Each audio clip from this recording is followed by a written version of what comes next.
بسم اللہ الرحمن الرحیم من قتل نفسا بغیر نفس او فساد فی الارض فکأنما قتل الناس جميعا۔ جس کسی نے ایک بے گناہ انسان کو قتل کیا گویا اس نے پوری انسانیت کو قتل کیا۔ سورہ المائدہ آیت نمبر 32۔ اسلام آباد، the capital of پاکستان۔ جمعے کی نماز، سجدے میں نمازی اور پھر دھماکہ۔ اگر آپ کا کیپٹل ہی محفوظ نہیں ہے تو پھر اس ملک میں باقی بچتا کیا ہے جس کو ہم کہیں کہ یار یہ چیز محفوظ ہے۔ اور پھر ایک کہانی ہمیں کرا دی جاتی ہے کہ جی ہماری انٹیلیجنس جو ہے وہ ورلڈ کلاس ہے، ہمارے سیکیورٹی فورسز جو ہیں وہ ہائی الرٹ پر ہیں، اور پھر جب اس طرح کے واقعات ہوتے ہیں تو پھر ہمیں یہ محسوس ہوتا ہے عوام کو کہ یہ ساری کی ساری صرف کہانیاں جو ہیں یہ دل کو تسلی دینے کے لیے، ان کا حقیقت سے کوئی لینا دینا نہیں ہے۔ اگر ہماری انٹیلیجنس واقعی ورلڈ کلاس ہے تو یہ سوال پیدا ہی نہیں ہونا چاہیے کہ دہشت گرد کہاں سے آیا۔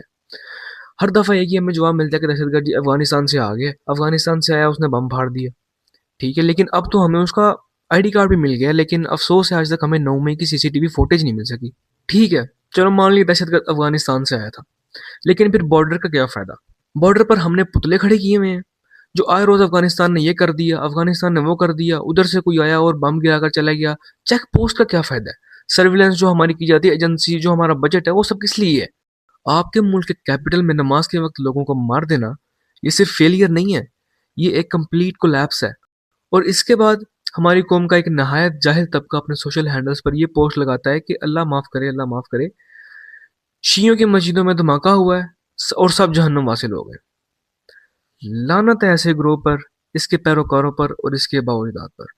ہمارا تو ایمان یہ ہے کہ مولا علی اور ان کے شیعہ ہی قیامت کے دن کامیاب ہوں گے، اور جن کے ماننے والے آپ ہیں نا ان کو بھی ہم کافر نہ کہیں، کیونکہ کافر کون ہے کون نہیں، جنت کس کی ہے جہنم کس کی ہے، یہ سب فیصلے میرے اللہ نے کرنے ہیں، اس کا اختیار کسی بشر کے پاس نہیں ہے۔ اور پاکستان میں شیعہ کمیونٹی کے ساتھ پہلے بھی جو ہوا ہے سب کو پتہ ہے، گلگت اور پارا چنار میں قتل و غارت، کوئٹہ میں لوگوں کو بسز سے اتار کر قتل کر دینا، زائرین پر فائرنگ، امام بارگاہوں اور جلوس پر بار بار اٹیکس، سالوں سے ایک ہی کمیونٹی کو ٹارگٹ کیا جا رہا ہے، اور جواب صرف مزاحمت ہوتا ہے۔ جب ظلم رپیٹ ہو اور سسٹم پھر بھی نہ جاگے تو یہ لاپرواہی نہیں ہوتی، یہ کرمنل نیگلیجنس ہوتی ہے۔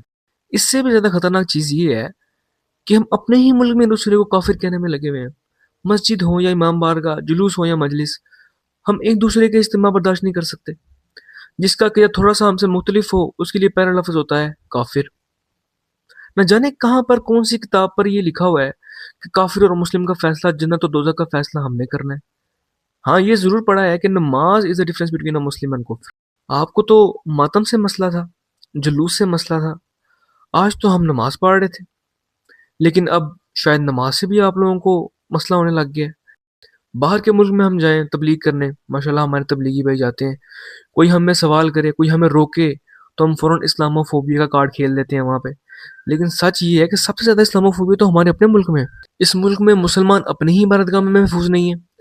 اسلام صرف اور صرف نام کا رہا ہے کہ انسان کی جان قیمت ہی کیا ہے یہاں پہ۔ اور پھر ہماری عوام کا ایک ماشاءاللہ بہت ہی بڑا طبقہ ہے جو ان سب سے بالکل ڈسکنیکٹڈ ہے، اور وہ اسی بات پہ خوش ہوئے رہتا ہے کہ جی ہماری T20 کی ٹیم جو گئی ہے ورلڈ کپ کھیلنے، اس کی جرسی پر مارخور بنا ہوا ہے۔ Seriously, is this what we live for? جب لوگ مسجد میں مر رہے ہوں، جب شہر محفوظ نہ ہوں، تو مارخور سلوگنز اور یہ برانڈنگ صرف ڈسٹریکشن لگتی ہے۔ اصل مسئلہ یہ ہے کہ ہمیں کبھی سکھایا ہی نہیں گیا کہ اپنے لیے بولنا ہے، ہمیں شروع سے ہی ڈرا کر چپ کرایا گیا ہے۔ بولو گے تو غائب ہو جاؤ گے، پہلے جو بولے ہیں اس کا کیا بنا ہے، دیکھا یہی ہونا تھا، یہ بول رہا تھا۔ اس ڈر نے ہمیں شہری نہیں خاموش عوام بنا دیا ہوا ہے۔ جب عوام بولنا چھوڑ دے تو اسٹیٹ جواب دینا بھی آٹومیٹکلی چھوڑ دیتی ہے۔ یہ ویڈیو کسی مذہب کے خلاف نہیں ہے، یہ اس نظام کے خلاف ہے جو صرف لاش کے بعد جاگتا ہے۔ آج اگر شیعہ مارے جا رہے ہیں اور ہم خاموش ہیں تو کل کوئی اور بھی ہوگا۔ اگر اس پر بھی ہم چپ رہے تو پھر مسئلہ دہشت گردی کا نہیں، مسئلہ ہم خود ہیں۔